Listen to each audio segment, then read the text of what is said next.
لا رہا ہے جن صاحب کتنا نقصان. ایک تو ہم یہ بات کر رہے ہیں گورنمنٹ کو بھی سب کو احساس تو ہو رہا ہے اس بات کا, لیکن ایک دو چیزیں اس طرح کی ہو چکی ہیں ابھی پچھلے ایک 10 دن کے اندر, جو کیا صرف یہ انڈیویجولز تک محدود رہیں گی یا جماعت کو بھی نقصان ہو سکتا ہے؟ عادل تھینک یو ویری مچ. پہلی بات یہ ہے کہ اٹس ناٹ اے مسٹیک, یہ غلطی نہیں ہے, یہ ایکسٹینشن ہے اس بیانیے کی جو فورسز کو ڈسکریڈٹ کرنے کے لیے نواز شریف نے جس کی ابتدا کی, اور اب پی ڈی ایف کا پلیٹ فارم یوز کیا جا رہا ہے آرمڈ فورسز آف پاکستان کو ڈسکریڈٹ کرنے کے لیے, ان کے اندر ڈسسینشن کریٹ کرنے کے لیے.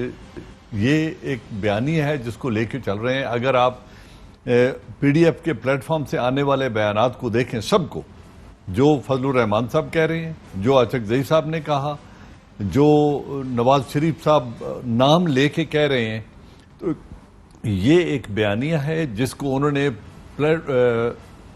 پارلیمنٹ کے پلیٹ فارم کو یوز کرتے ہوئے بات کی ہے. غلطی ہوتی ہے نوجوان بچوں سے. ایک فارمر سپیکر, ایک نیشنل اسمبلی کا ممبر, میچور پولیٹیشین, جن کو یہ جو ہاؤس رن کرتے رہے, اگر وہ کوئی کہے کہ ان سے غلطی ہو گئی ہے اور انہیں پارلیمنٹ کے فورم کا تقدس اور ریسپانسبلٹی کا احساس نہیں ہے, تو میں یہ بات ماننے کو تیار نہیں ہوں.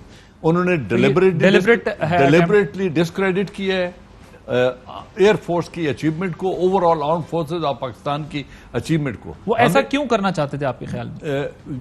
دیکھیں, وہ اپنی لائلٹی, میری ذاتی رائے یہ ہے کہ وہ نواز شریف صاحب کے سامنے اپنی لائلٹی پروو کرنے کے لیے اور اس بیانیے کو بڑھاوا دینے کے لیے انہوں نے اس فورم کو یوز کیا ہے, اور انہوں نے ڈسکریڈٹ کیا ہے آرمڈ فورسز آف پاکستان کو in general and air force کو ان پرٹیکولر, پی ایف کو, جن کی اچیومنٹ کو انہوں نے انڈرمائن کیا ہے. اس سے جو کچھ انڈیا میں ہوا ہم سب نے دیکھا ہے.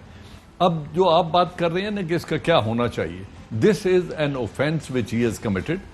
آئی personally feel he must be deseated اس ایکٹ آف ارریسپانسبلٹی کی وجہ سے, کیونکہ انہوں نے ہماری اس اچیومنٹ کو ڈسکریڈٹ کیا, آرم فورسز کو, اور اوور آل جو نیشن کا ایک مورائل تھا ان سے وہ وکٹری کا جو ایک تاثر تھا وہ چھیننے کی کوشش کی ہے, اور ہندوستان کی وکٹری کو ڈیفیٹ کو. سر بٹ ڈی سیٹ کیسے, کس طرح کروایا جائے گا ان کو ڈی سیٹ, کیونکہ اس میں تو پھر آپ کو یہ دیکھنا پڑے گا نا کہ کس آئینی طریقے سے آپ ان کو جو ہے. Election commission of Pakistan can take a notice. کیا آج لیبر کا ایک ممبر نہیں ہوا یو کے میں جس نے اینٹی سیمیٹسزم کے اوپر اپنی ایک سٹیٹمنٹ دی اینڈ ہی ڈس ایگریڈ, تو انہوں نے اس کو ڈی سیٹ کر دیا. اگر کوئی ایکٹ آف کوئی پارلیمنٹیرین نیشنل انٹرسٹ کو انڈرمائن کرتا ہے, نیشنل اچیومنٹس کو بائی ڈیزائن انڈرمائن کرتا ہے, جس سے دشمن مائلیج ڈرا کرتا ہے, he can B D seated. This is how I see it.